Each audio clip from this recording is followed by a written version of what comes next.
Hello viewers, இந்த வீடியோவில் உங்கள் பர்சனோடைய கரண்ட் ஃபீலிங்ஸ் என்னவா இருக்குன்னு பார்க்க போகிறோம். இது ஒரு ஜென்ரல் ரீடிங். உங்களுக்கு பர்சனல் ரீடிங் வேணும்னா டிஸ்கிரிப்ஷனில் இருக்க மெயிலில் வந்து எனக்கு காண்டாக்ட் பண்ணுங்கள்.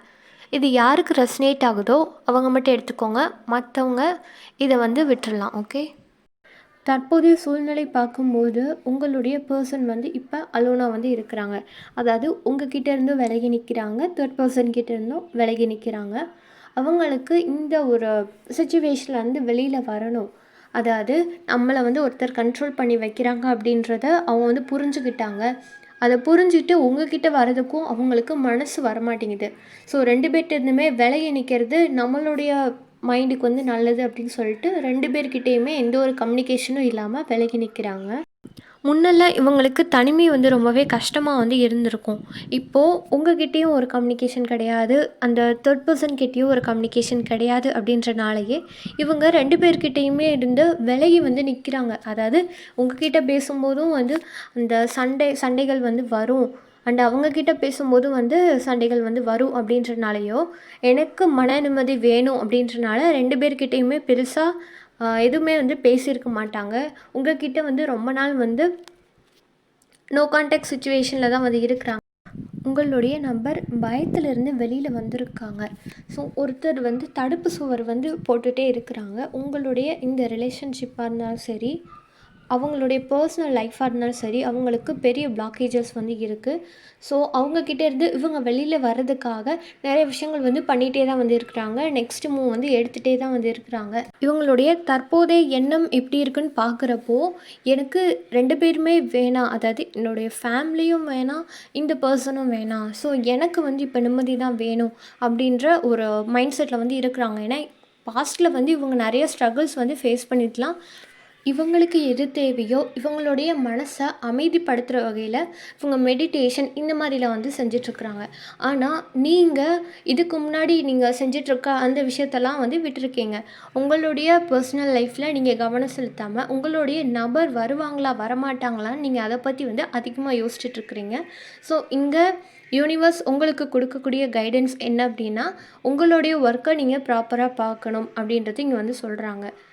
அண்டு இந்த ரிலேஷன்ஷிப்பை பெருசாக எந்த ஒரு ஆக்ஷனுமே வந்து இப்போதைக்கு எடுக்க வேணாம், எடுக்கக்கூடாது அப்படின்ற ஒரு மைண்ட் செட்டில் வந்து உங்களுடைய நபர் வந்து இருக்காங்க. இந்த ரிலேஷன்ஷிப்காக நான் எவ்வளவோ போராடி இருக்கேன், எவ்வளவோ காயப்பட்டிருக்கேன். அகைன் இதை எடுத்து கொண்டு போகிற அளவுக்கு என்னோடய உடம்புல வந்து தெம்பு இல்லை அண்டு மனசு இல்லை அப்படின்னு தான் வந்து உங்களுடைய நபர் வந்து சொல்கிறாங்க. ஸோ இங்கே 9 ஆஃப் ஸ்பாட்ஸ் அப்படின்றப்போ அவங்க அதிக அளவில் வந்து காயப்பட்டு இதனால் நிறைய நேரங்கள் தூக்கத்தை வந்து இழந்து வந்து இருந்திருக்காங்க. ஸோ இதுக்கப்புறம் இந்த மாதிரி வந்து நான் ஃபேஸ் பண்ணக்கூடாது, ஃபஸ்ட்டு எனக்கு வந்து பீஸ் வேணும் அப்படின்றத உங்களுடைய நபர் வந்து ரொம்ப ஸ்ட்ராங்காக வந்து சொல்கிறாங்க. இந்த ரிலேஷன்ஷிப்பை நான் திரும்ப மெயின்டைன் பண்ணால் எனக்கு அகைன் வந்து பாஸ்ட்டில் நடக்கிற மாதிரி சண்டை வந்து வந்துகிட்டே தான் இருக்கும். என்னுடைய மனசில் நிம்மதியே இருக்காது. இவங்களுடைய இந்த கோபத்தை, காயத்தை இதை வந்து ஹீல் பண்ணுறதுக்கு உங்களால் தான் முடியும் அப்படின்றது இங்கே வந்து கார்ட்ஸ் மூலமாக யூனிவர்ஸ் தெளிவாக வந்து சொல்கிறாங்க. இதுக்கு உங்களுடைய ஆக்ஷனும் நீங்கள் செயல்படுத்துகிற வகையில் தான் வந்து இருக்குது. அண்ட் உங்களுக்கு ஏஞ்சலுடைய கைடன்ஸ் வந்து அதிகமாக இருக்குது. நீங்கள் வந்து இது வந்து ப்ராப்பராக வந்து மெயின்டைன் பண்ணிட்டு வரீங்க. ஸோ அந்த ஒரு விஷயத்த வந்து நீங்கள் கரெக்டாக வந்து பண்ணிகிட்ருக்கிறீங்க. ஓகேவா? அண்ட் இந்த டைம் நீங்கள் அதிகமாக உங்களுடைய மணியில் வந்து கான்சன்ட்ரேட் பண்ணணும் அப்படின்றது இங்கே வந்து காட்டுறாங்க. அது வந்து உங்களுக்கு ரொம்பவே இங்கே முக்கியமாக இருக்குது. அதாவது உங்களுக்கு பிடிச்ச விஷயங்கள், பர்சனலாக நீங்கள் ஆசைப்பட்ட விஷயங்கள் எல்லாமே உங்களுக்கு நீங்களே வந்து பூர்த்தி பண்ணிக்கணும். அதாவது செல்ஃப் லவ் பண்ணணும் அப்படின்றத இங்கே வந்து சொல்கிறாங்க.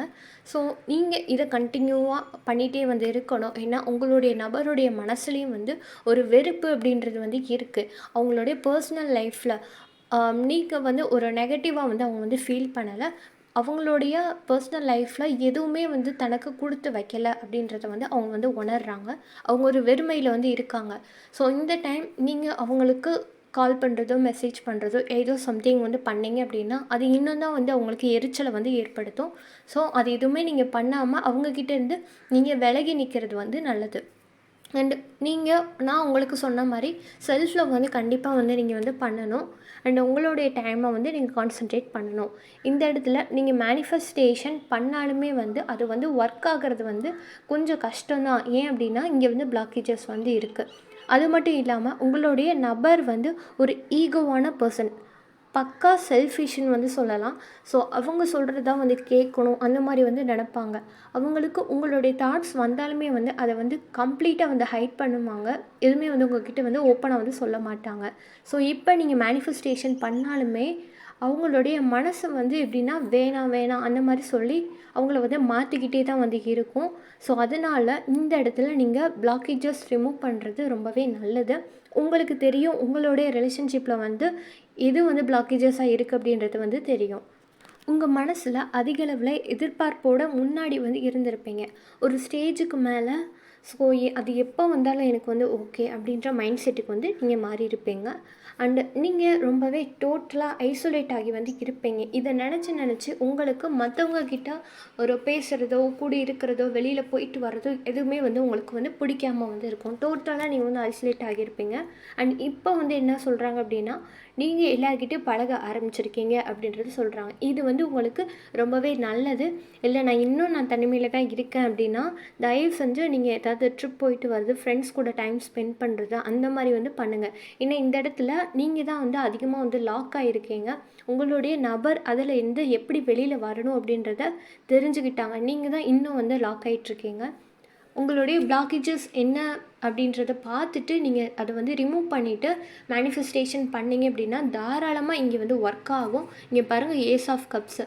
இந்த இடத்துல நீங்கள் வந்து தெளிவாக இருக்கணும். உங்களுடைய மைண்ட் செட்டை நீங்கள் வந்து தெளிவாக வச்சுருக்கணும். நீங்கள் தெளிவாக செய்கிற எந்த ஒரு விஷயமே வந்து உங்களுக்கு கை கொடுக்காமல் இருக்காது. ஸோ கண்டிப்பாக உங்களுக்கு கை கொடுக்கும்.